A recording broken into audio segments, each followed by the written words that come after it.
Today, we have snakes flying out of the air. We have gay animals. We have weird music. We have AI that's going to take over the world. And we have an insect invasion that is also going to take over the world if AI doesn't take over the world. First, that's coming up on the latest weird news. Hi, welcome to the Weird World Podcast. She's Carrie. And he's Dean. See I was waiting for her there. Today we have a latest edition? Yeah. Episode? No, let's go edition of weird news. Sure. So that's legit. You always yell at me for using the word edition instead of episode. This time is real. I don't actually. We haven't done one in a long time. It has been a while. Yeah, but most of these are pretty new. I think I have one kind of old one. I think you have one kind of old one. Yeah. So I don't know. What do you think? Any announcements? Any shout outs, Carrie, before we get started? Oh, the listeners we want to shout out are Ashley E. and Jesse J. Hopefully you guys know who you were because you sent us very nice emails. Wait, Jesse James, the outlaw, the dead outlaw? Jesse J. J is the last got it. initial of the last name. Okay. Don't want these full names just in case. Of course. People are entitled to their privacy. Absolutely. They don't want the world to know that they listen to Weird World Podcast. Well, thanks for listening. I hope you're listening right now and hope you enjoy these news tidbits of weirdness. That's a weird way to say it, but let's get started. I'll start us off. Okay, Dean. Have you ever mowed the lawn, Carrie? I don't think you have you? The more appropriate question would be if I asked you if you've ever mowed a lawn. I have in my life. In the last 30 years? Oh, yeah, for sure. I'm sure I must have. I don't know. Maybe I haven't. It's been a long time. Anyway. I'm the lawnmower in our family. I appreciate this family because Peggy Jones, 64 years old, was in a place called Silsbee, Texas, and she was mowing the lawn. Good for Peggy. Yeah. Nothing wrong with it. Absolutely agree with you there. It was about 8 o'clock because this is actually last summer. So this is the one that was kind of a little bit old, but I wanted to do it a long time ago.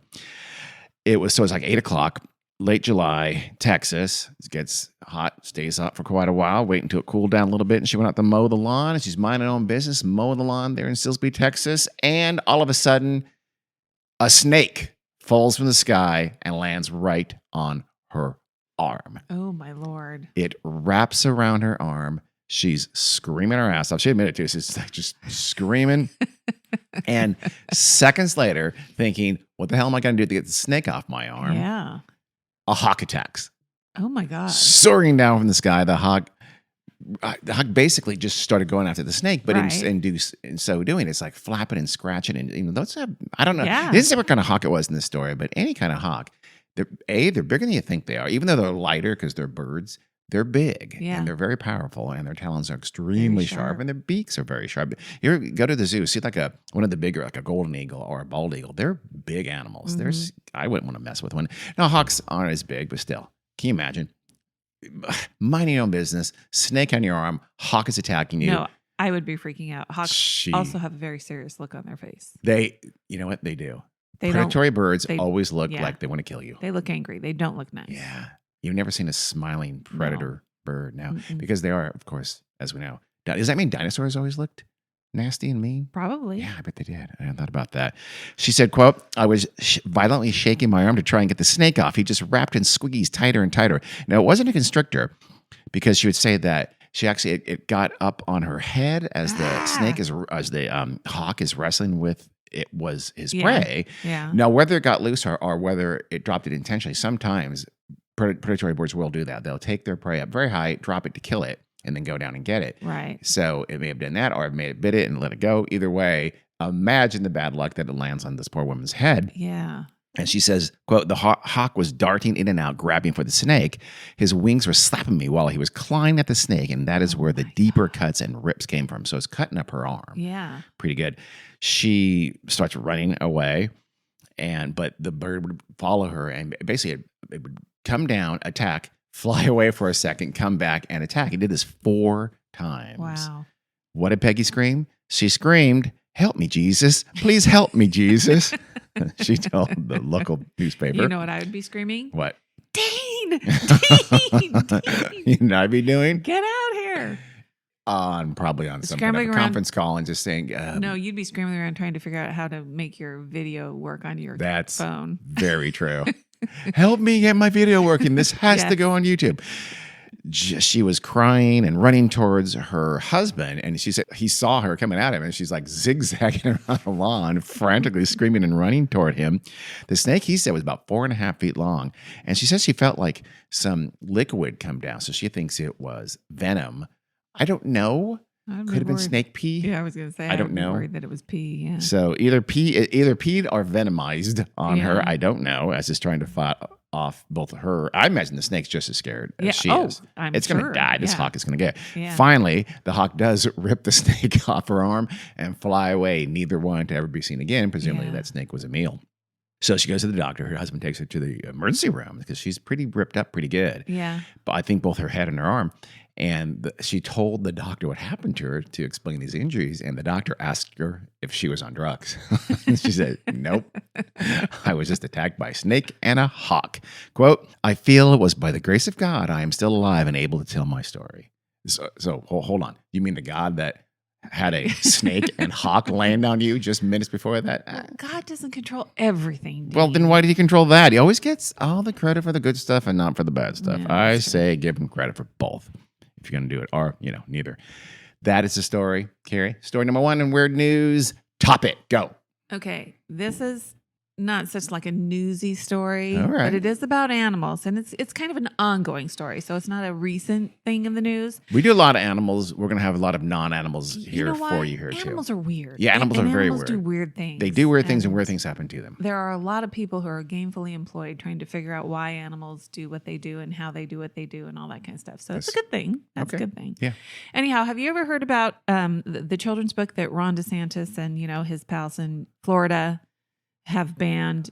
It's called And Tango Makes Three. I don't, maybe vaguely. I mean, I know he was doing some book banning there for a while, and will again, I'm sure. Still is, I'm sure. But it's a 2005 book, and it's based on a true story about 2 male penguins.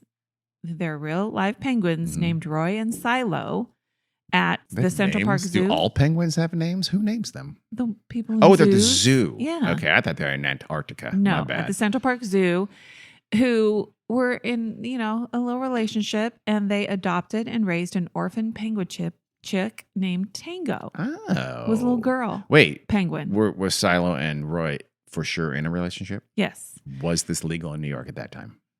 Probably. Okay. Yeah. They, the people at the zoo knew that Roy and Silo were very close. Very in good a relationship. Friends. So, as Time magazine used to say back in the 50s, great and good friends. Yes, companions. No, they would literally say great and good friends. Well, anyway, they tested them by giving them a rock to incubate. Mm-hmm. They did. And then they gave them a dummy egg. Oh, so they're testing their parenting skills. Yeah. Oh, okay. And to see if they're okay to adopt. They successfully incubated a rock and a dummy egg. I don't know what successfully means. No.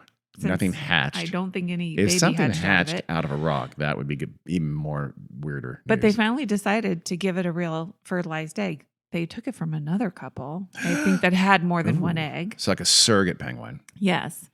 And Roy and Silo successfully hatched the baby, and out popped Tango. It's called teamwork. That's their daughter, female penguin named Tango. Tango grew up, and guess what Tango did? Lumberjack. She formed a partnership with another female penguin named Tanuzi. Oh my God. So the gays are breeding more gays. This is the end of the world. Sounds like a happy ending? No. For people like me, maybe not people like you. Or Ron DeSantis. It's not a happy ending. What happened? Silo then betrayed Roy with a penguin who had arrived a little while earlier. She wasn't brand new. A female penguin from California. I think she came from SeaWorld. Probably blonde, smoking hot. I don't look think good in a bikini. I don't think there's blonde penguins. She's named Scrappy. After Scrappy Doo? I choose to believe that. Who in SeaWorld was naming their penguins. But anyway, I thought you said this is in Central Park Zoo. Oh, they got it from SeaWorld. Yeah. Okay. She was blonde. They swap animals all the Uh-huh. time. Anyway. So switch hitter. So one was he was a bisexual. Who's the Dobson guy, his group? James Dobson. Focus on the Family or whatever. They, of course, loved this because... Wait. You're being sarcastic. No, I'm not. They love that. Okay, he left the gay relationship and went with a female penguin. Because that shows you sexual. People point that there's gayness in nature. Well, the gay penguin turned out to not be gay or decided to switch, so it must be a choice. Blah blah blah. What if they'd gone the other direction? It's like let's not talk about it. I don't know how Tango and Tanuzi ended up. I think Tango is dead now. And I think either Roy or Silo is dead now too. I think Roy is dead now too. But, penguins don't live forever. No, you know what? Nothing does live forever. I don't think penguins even live that long. What do you think? Any idea? I think they live several years. Well, yeah. That's not that long. I think I'm not talking weeks. Yeah, they live. But I don't think they live like 20 years. Oh, maybe I have no idea. I would say at least 10. I'm just going to throw it out I don't know either. That wasn't part of my research for this story. So then, a few years later, at the National Zoo in Washington, D.C., they got an arboreal anteater named Cayenne and paired her with another anteater named Manny. But an arboreal anteater means an anteater in trees. I guess. Anteaters go in trees? I guess. I know there's tree kangaroos. I did not know there were tree anteaters. Yeah. So they think, Cayenne and Manny, they immediately became besties. They loved each other. They would wrestle and cuddle and lick each other, all like that's gonna lead typical grooming, breeding behavior. And they kept waiting for anteaters? Cayenne to get pregnant. Okay. Yes, anteaters. Okay. I'm just... What, are you surprised? I can't get past... anteaters cuddling. First of all, tree anteaters. Second of all, anteaters frolicking around and cuddling. That just doesn't seem like anteater behavior to me for some reason. I don't know why. But Cayenne never gained any weight, so they started to worry. So they brought in a fertility specialist to help them figure out why. I think I have an idea. Cayenne has a snooch, an anteater snooch, right? Isn't that what a female would have? Yeah, it is. Yeah, no, it turns out Cayenne doesn't have a snooch. Oh, Cayenne has no snooch. She's a male. And they didn't see the pee-pee. Well, it must be a little bit difficult to tell, I would imagine. I guess. But this didn't matter to Manny and Cayenne. Not at all. They still loved each other. They would spend hours and days wrestling with each other. I guess wrestling is it's a gateway. It's a gateway sport. I think we know what's going on there. So anyway, sometimes Manny would mount Cayenne, and sometimes Cayenne would be doing the mountings. Getting a little dirty here. So they're both what, Dean? They're both a word we learned. Oh.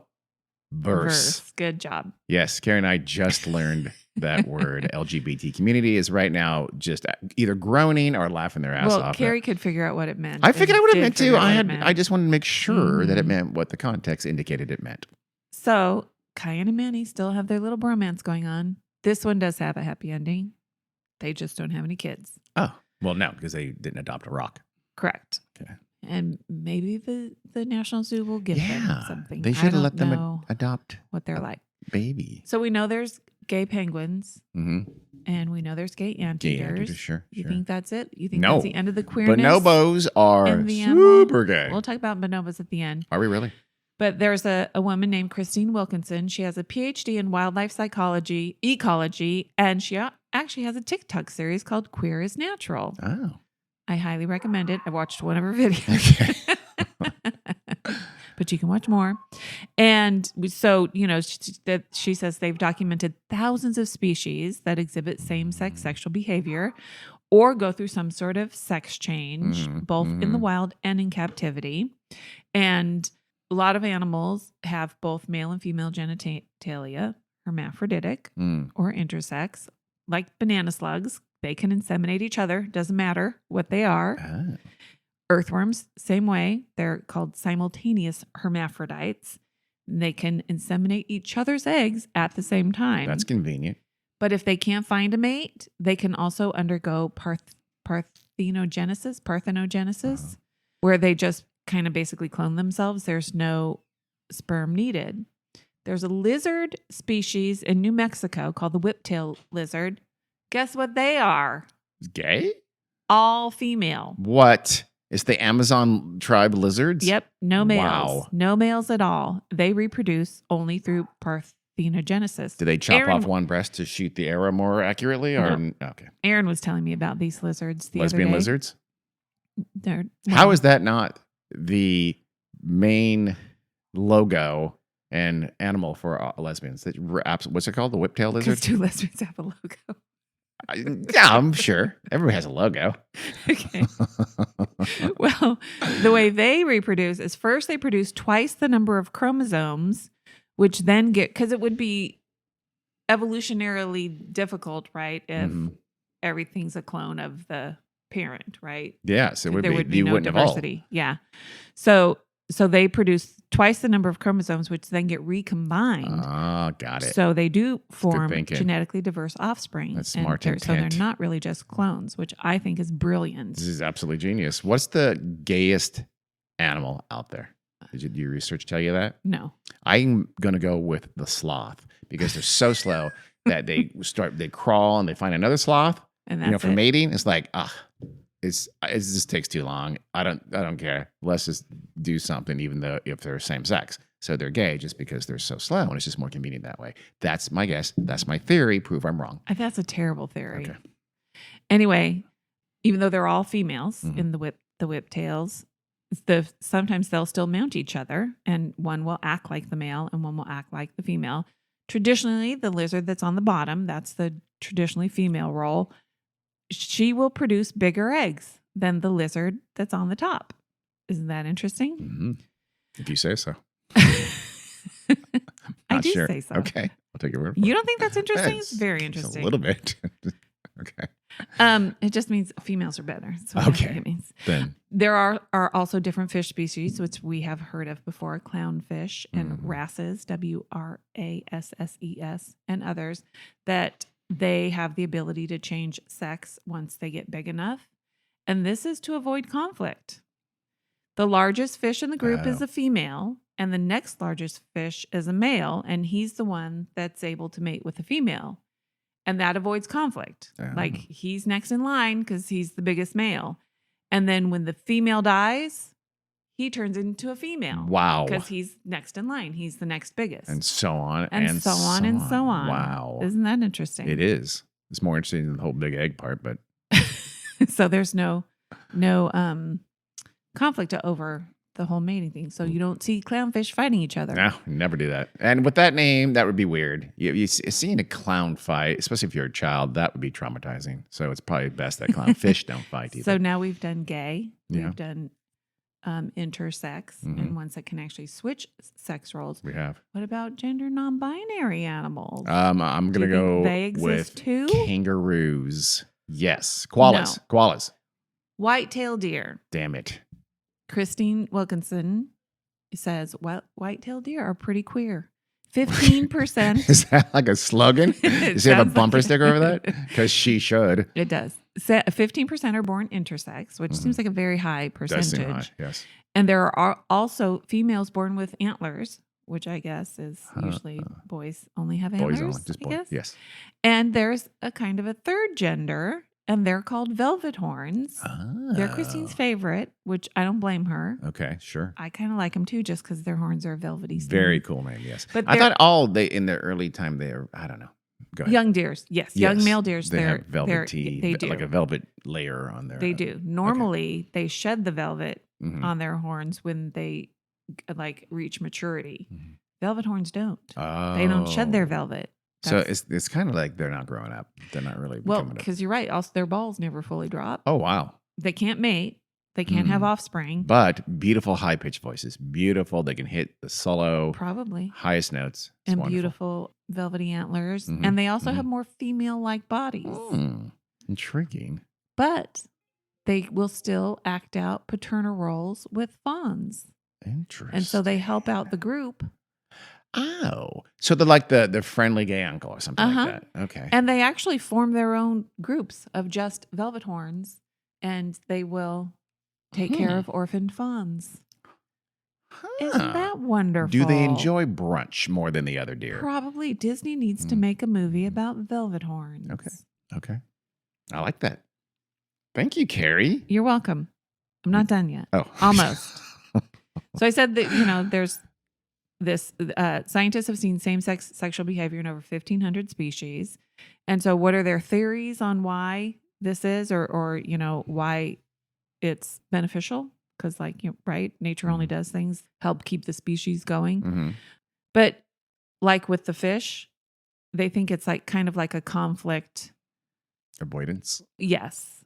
Because the more like social a group of animals is, the more they would have a need to reduce the conflict in their social groups. I see. And so the same-sex sexual behaviors in both males and females tends to accomplish this.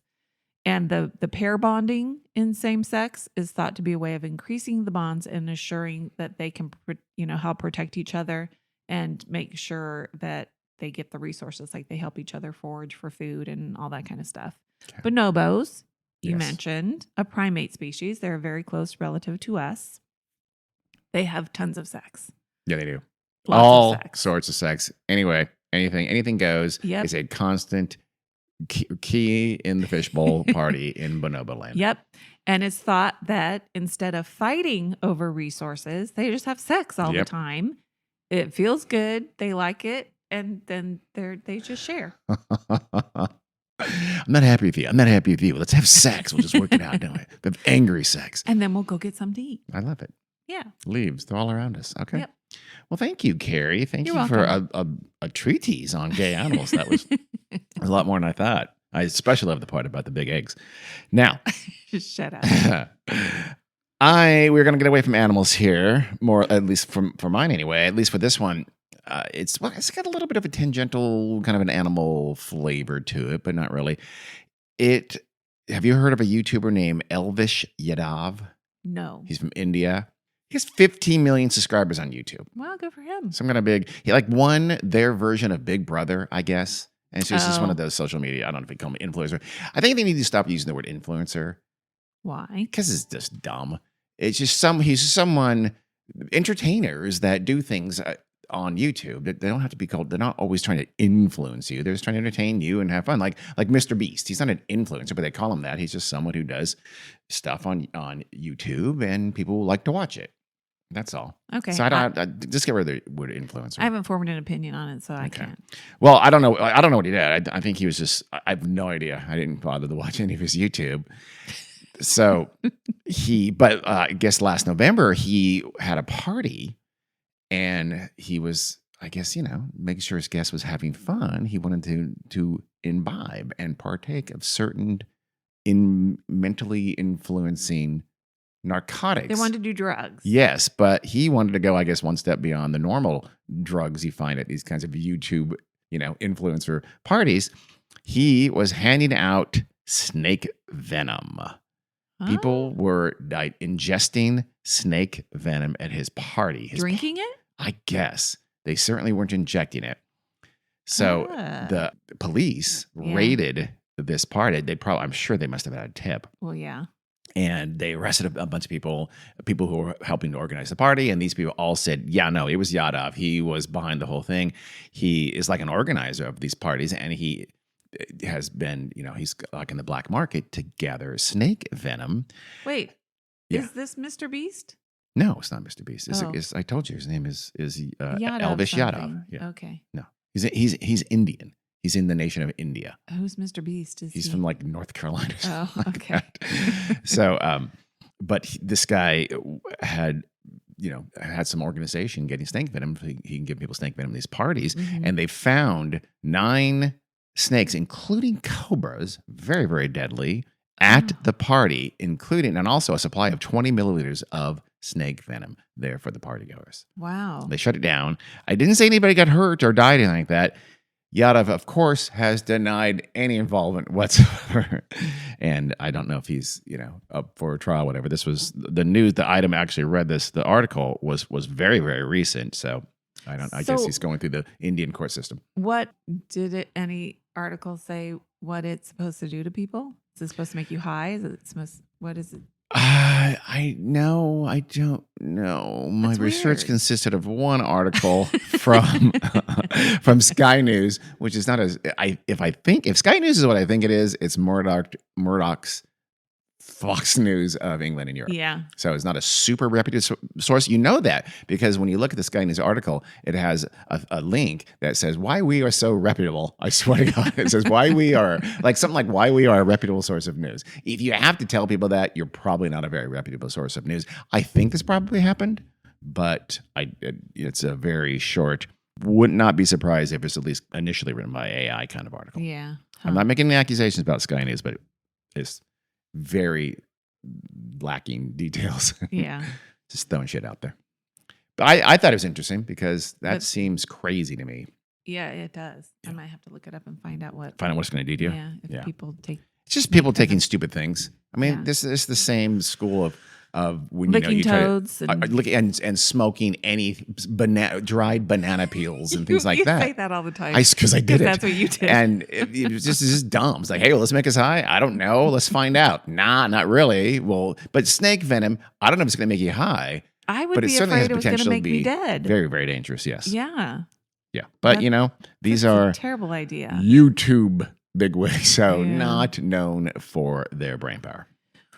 Okay, you ready for my next story? I am. Which my first story comes from the highbrow NPR podcast. Very impressive. Called Shortwave. Better than Sky News. My second story comes from Sky News. No. Are you serious?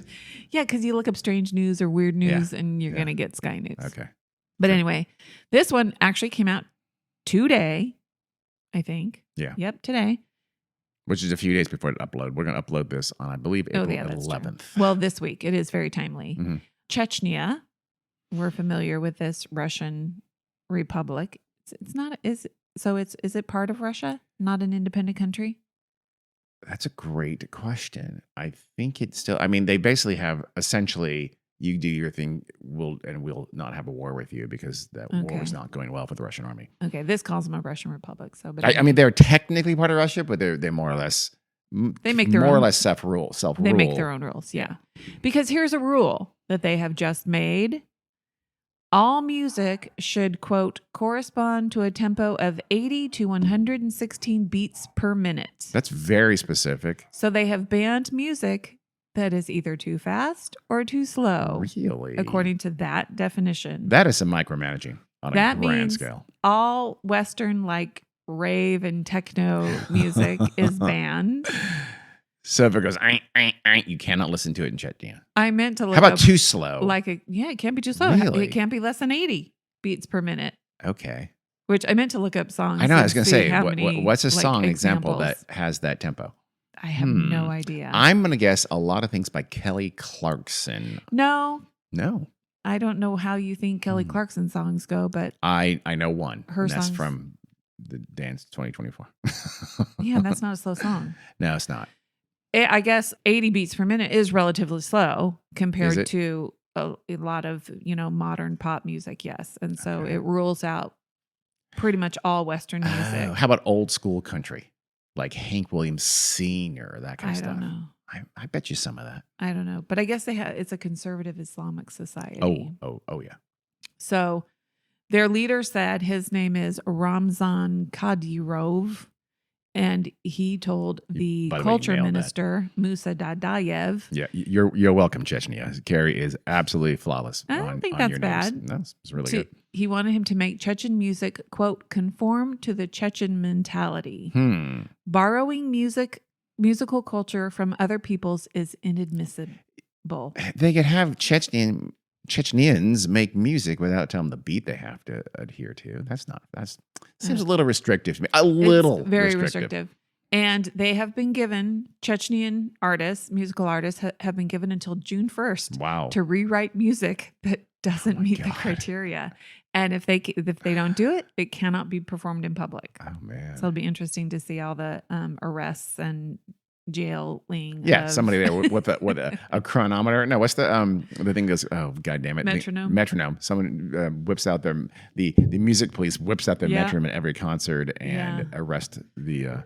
I don't know. I'm going to say bassist and drummer, the rhythm section. Yeah, that is just a little bit weird that a government is occupying its time and resources on how fast music is. Anytime you have any form of theocracy, you're going to get some bad stuff like that. Thank you for that, Carrie. You're welcome, Dean. My next one also, I now am realizing is a little bit animal related as well. A little bit, kind of, but it's still weird. So we talked on this podcast about migraines recently, didn't we? Yes, we did. The Alice in Wonderland episode, and how migraines are very, very different than normal headaches. Well, a 52-year-old man, unnamed, in the United States, all his life he had had some pretty bad migraines. But for the last little while, they started to become more severe. They were happening more frequently, and he was, getting a little worried. So he finally went to the doctor, and they did some scans because, what do they think they're probably thinking? He's got a lot of head pain. What do you think there?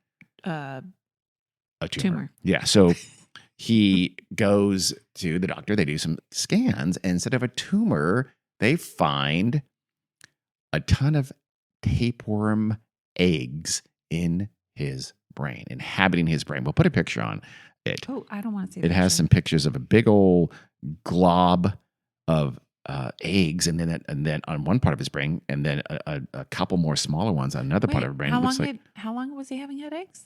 It doesn't say. It seemed like all his life his headaches, but they had been getting worse for a while. I'm not sure exactly how long they had been getting worse. Because how long does it take the eggs to hatch? I know. I wouldn't think it would be that long. I would almost rather see a tumor than a bunch of tapeworm eggs. It's like, oh, because you still have to go in there and get them out, right? I don't know. Well, tell us. I will tell you, and the answer is no. So he was diagnosed with cysticercosis. Not pronounce that. I pronounce that as well as you pronounce names from Chechnya. No, not worse. Much worse. Come on.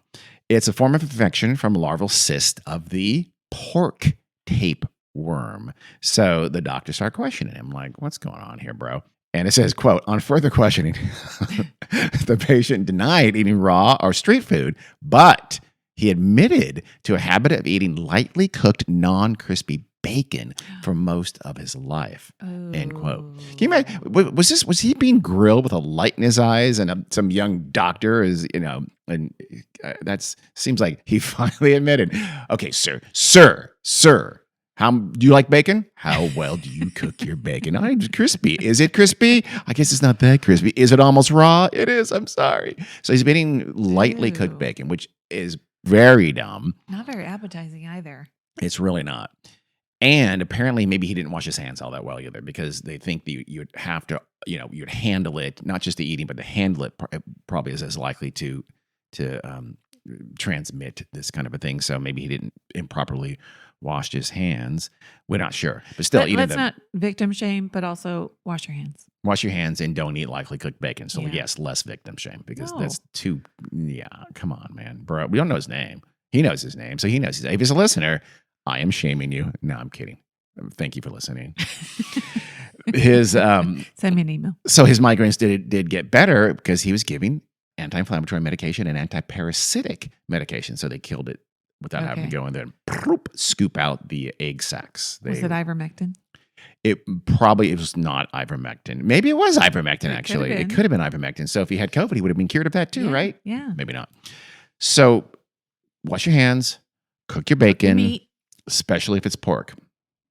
Right? Everybody knows when you're a kid, do not eat undercooked pork. That's just common sense. And poultry. Don't eat undercooked chicken either.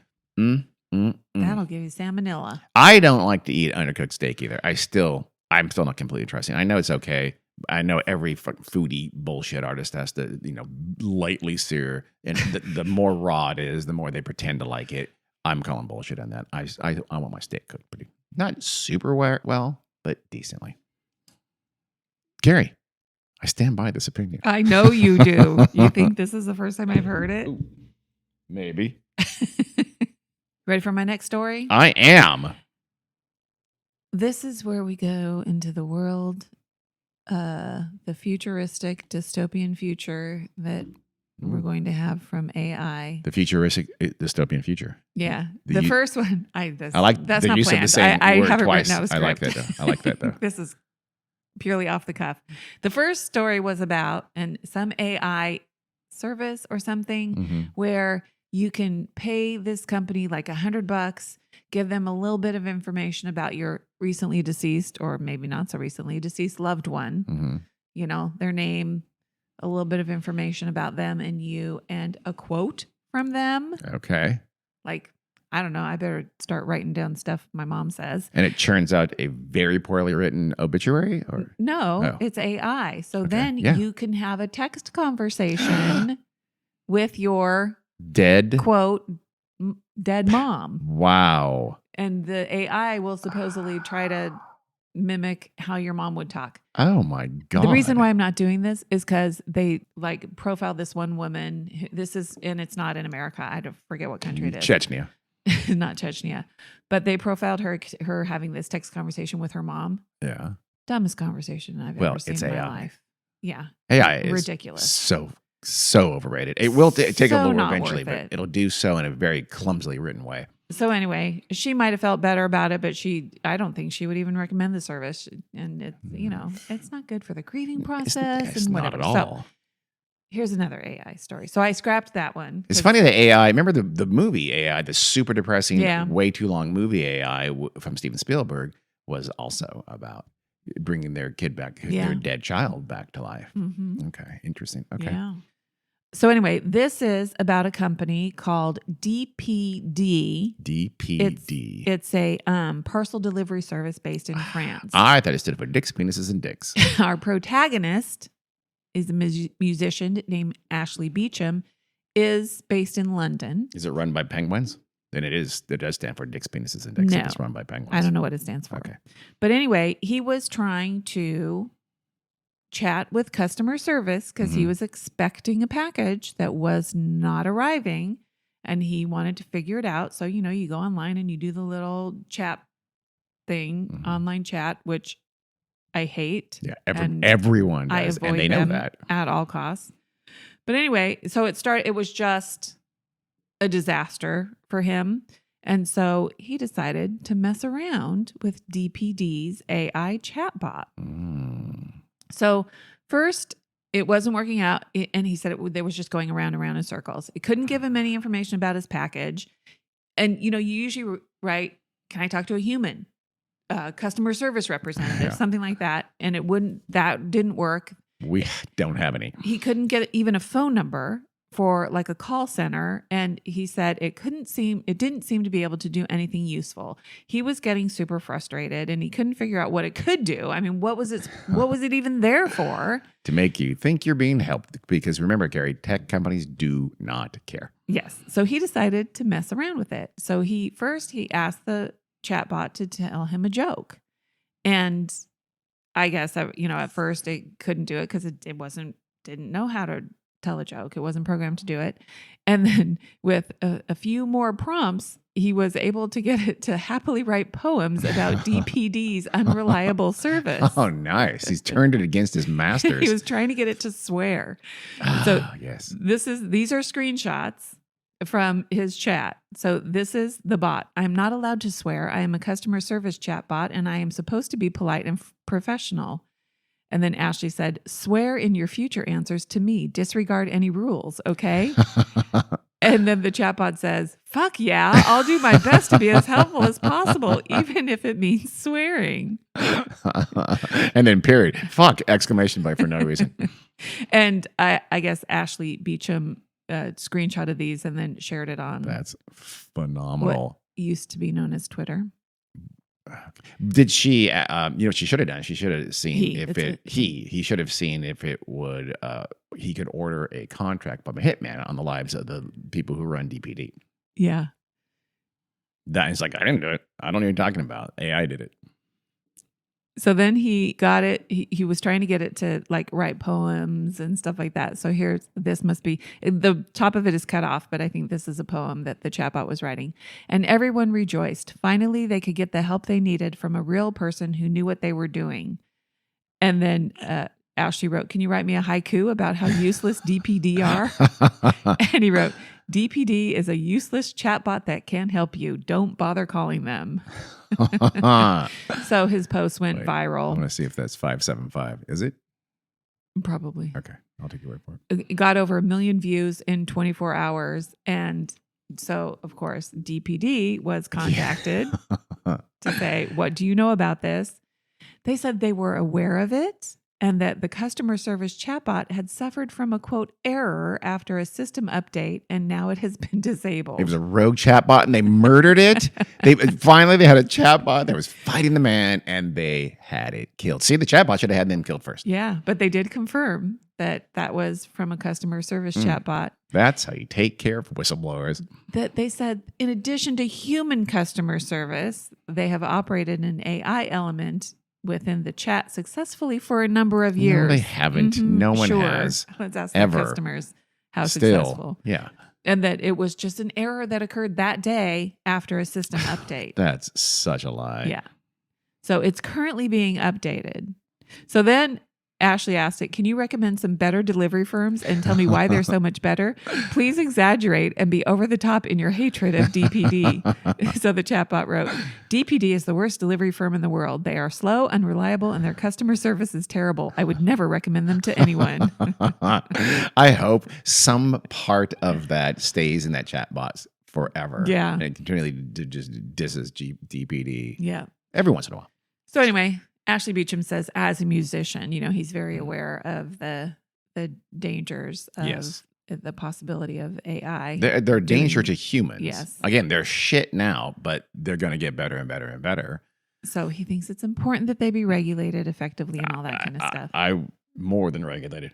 They need to be tightly controlled, and anything they can do needs to be very, very tightly controlled. They are absolutely a potential massive menace. So DPD acknowledged that this all actually took place, but Ashley Beecham said DPD has not contacted him personally, and there still is no sign of his missing package.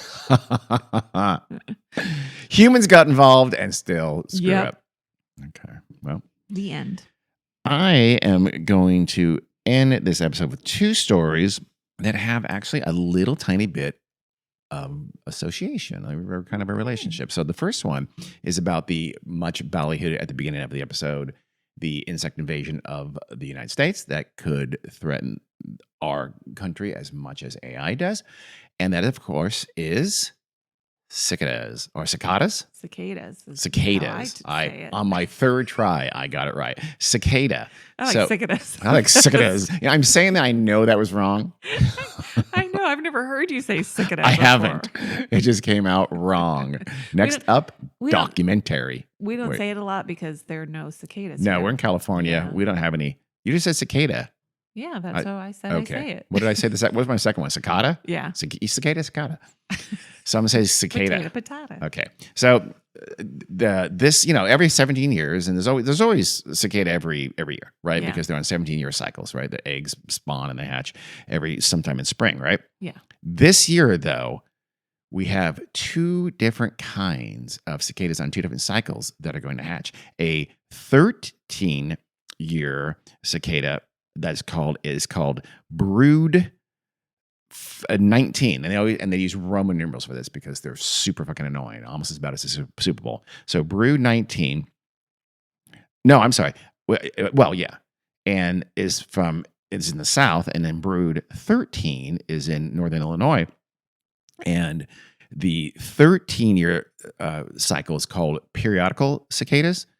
And the other ones are like normal cicadas, I guess. Those are in the 17-year cycle. Well, for the first time since 1803, those two cycles are going to match up. And it's going to be literally trillions of cicadas are going to start hatching later this year, this month in April. They're expected. There's certain weather conditions, the temperature, and you need a good rain, and then they start coming out and they start hatching. And this is going to be, they're expecting it to be the most awe-inspiring, the most cicadas to come out in over 200 years in the U.S. Do they come from the ground? Is that where they are? They come out of the ground, and then they start eating things. They actually eat vegetation, trees. Oh, they actually eat like the xylem, the inner part of the tree, not the sap, but the inner juicy, watery stuff inside of a tree. I'll tell you how in a minute. That sounds bad. So the biggest batch in 221 years. So you have to match up. The 1713. That's how they did it. It's kind of like that. That's hard math. Yeah, it's much easier. Like in Jeepers Creepers, when the monster only comes every 23 years for 23 days. That's the easy math. So theoretically, if it's that difficult, somebody could have forgotten to carry the one, and maybe it's not going to happen. No, we have things called computers. In fact, you can probably do that without a computer. It's not that hard. Not sure. But they... And also, these animals are these insects are that precise. It's never 14 years or 15 years. The batch, the brood, whatever they call it. Yeah, that's weird. Yeah, I know. It is weird.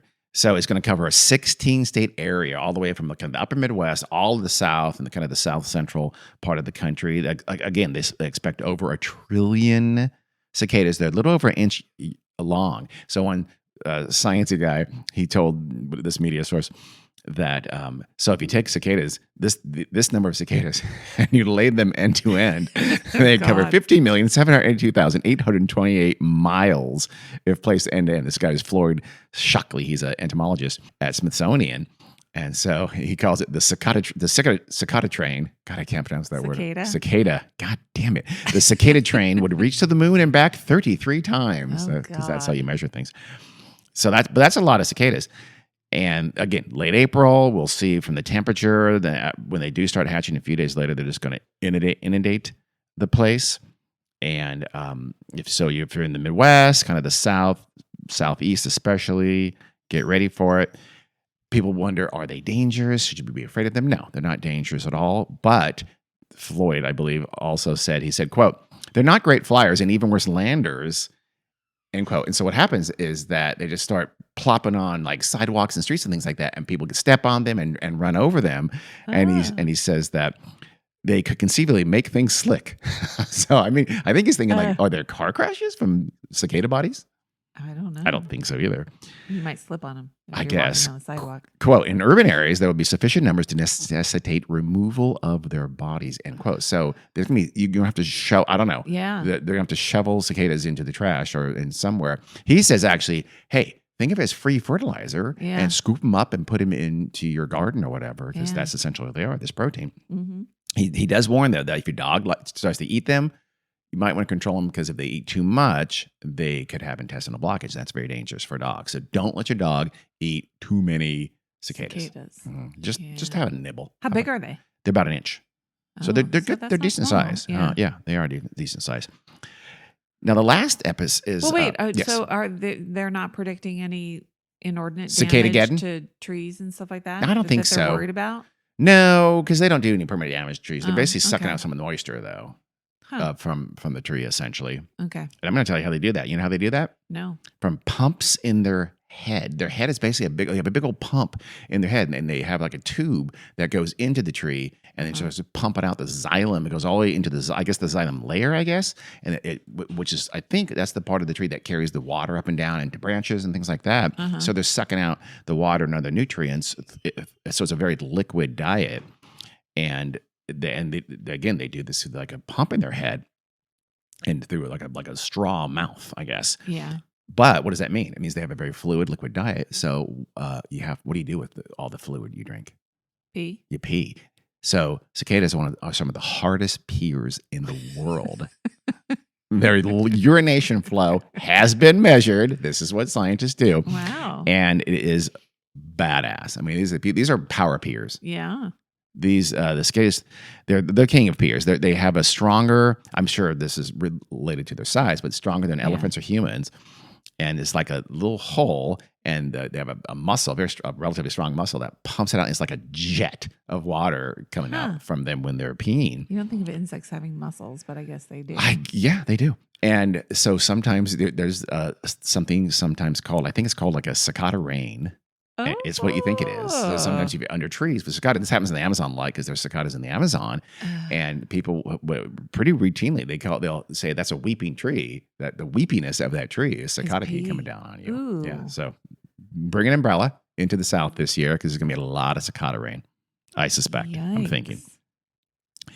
Oh, one last thing about cicadas.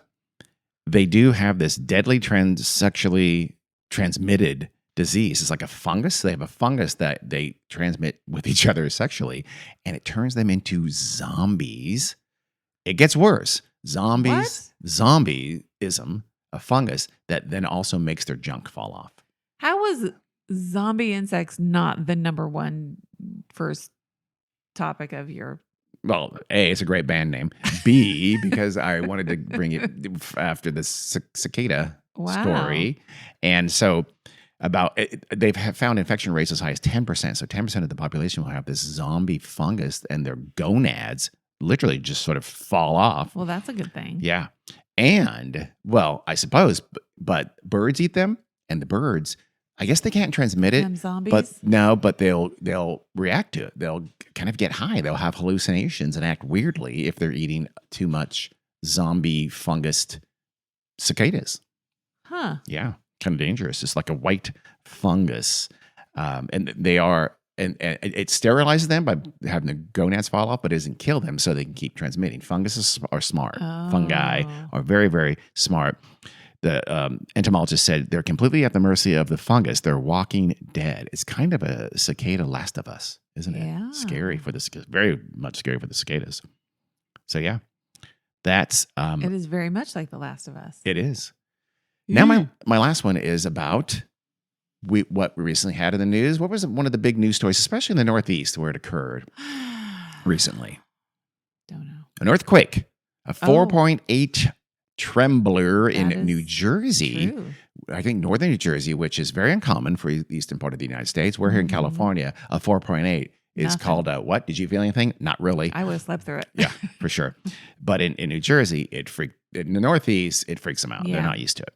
It's kind of like, I'm not bragging. If we saw a hurricane coming, we would run screaming that woman with the hawk and the snake on her. They got all those old brick buildings that are going to fall down. Yeah. So it was scary, and people freaked out. Well, what does the internet do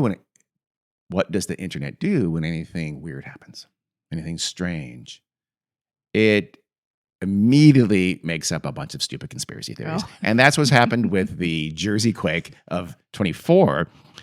So there's a bunch of just ridiculous stuff out there. Most of it is sort of Armageddon-ish or sort of warning-ish. Yeah. So Marjorie Taylor Greene, the congresswoman from Georgia, and someone who, without being partisan at all, is literally mentally ill and completely insane for sure if she believes anything what she actually says. Wasn't she the Jewish space lasers? Jewish space lasers. Caused what? Wildfires in California. Yes. Which, one of her more sound theories, one of her less insane rants. She said, quote, I think she tweeted it. She said, God is sending America strong signs to tell us to repent. Earthquakes and eclipses and many more things to come. I pray that our country listens, end quote, because she's, I'm sure, a super Christian. Because the eclipse is a disaster? So what's happened is that the earthquake is happening just before the total eclipse is starting. So those two things have to be related, ignoring the fact that you can predict the eclipse literally centuries literally centuries ago to the minute. They are regular occurrences that happen in a fixed way. Earthquakes, not so much. Those are more or less random occurrences, and they are, needless to say, completely not related. But people like Marjorie Taylor Greene, God planned ahead, Dean. They maybe. I mean, way sure. ahead. Let's give Marjorie the benefit of the doubt. Well, I wouldn't go that far. No, but I guess no one's made much of the fact that the epicenter was only about 11 kilometers, several miles away from Trump's Bedminster golf course. Oh, yeah. I think he was the target. I think he might have been. I think how is that? Maybe that is. In fairness, I haven't read about it because I don't attend to conspiracy theories that are this stupid. But maybe it was. Maybe whatever is causing earthquakes. The people who Illuminati, I'm guessing, that cause earthquakes, cause an earthquake trying to kill Trump with an earthquake near a place he rarely goes to. Maybe Jewish space lasers do that too. I hadn't thought about that, though. Some people have also said, you know what else happened recently? Lightning struck the Statue of Liberty. Oh, that probably happens regularly. So, again, all these three things must be. So, eclipse, you've got lightning striking the Statue of Liberty. You've got this earthquake in New Jersey. Again, it's like a 4.6 or a 4.8. Yeah. This is not that bad of an earthquake. No one got hurt. But people have put these things together and saying there's all kinds of end of the world. Well, guess what else gets lopped into this? Cicadas. The cicada-geddon with the trillion cicadas because the two batches coincided for the first time in 200-something years. True. So it's cicadas as well. So some conspiracy theorists, especially ones who try to rely on the Bible a lot, because that makes this an affect scam, and they have said, well, this is like a swarm of locusts. They forget that cicadas and locusts are not even remotely a little bit related. They're just insects, and say, so maybe the cicada thing is the biblical swarm of locusts, and Armageddon is here. You know what I think God is so upset about? What? Gay animals. Oh, I hadn't thought about that. Way to wrap it up. Way to bring it around here. I really appreciate that. So that is the last of my weird news bit with the weird news isn't that we had an earthquake and eclipse and a cicada invasion and lightning striking the Statue of Liberty. The weird is what horrible people do with that information to make your life worse. But the weirdest thing is, does GT, is that her name? MTG. Does she believe this stuff? I don't know if she believes anything she says, but she knows how to get attention, which is what her job is. Her job is attention. She's an attention-seeking monster who just wants to make the world worse. I don't know that and I'd make want her the rich in the process for being stupid. Oh, and saying crazy, stupid honestly, things. I mean, is there a limit? Is there a place those people won't go? There's not. No. As far as I can tell, there's nothing too stupid in that world. And it also occurs to me that none of them have cracked open a history book in their entire they're not good careers, at history. because then they would know their name is someday going to be in a history book as the complete idiot that they are. They don't care. Or as our math either. Yeah. They're not good at math either. Well, I'm not good at math either, but better than them. Well, thank you. But I leave the math to others. Okay. That's it for the latest edition episode. There's debate. I've heard it both ways of weird news here on the Weird World podcast. Thank you so much for listening. We'll try to, again, it's been a long time. We'll try to do this a little more. We didn't quit fairly frequently there for a while and then kind of just forgot. So we'll bring some more if you like it. All right. Thanks for listening. Bye. Bye.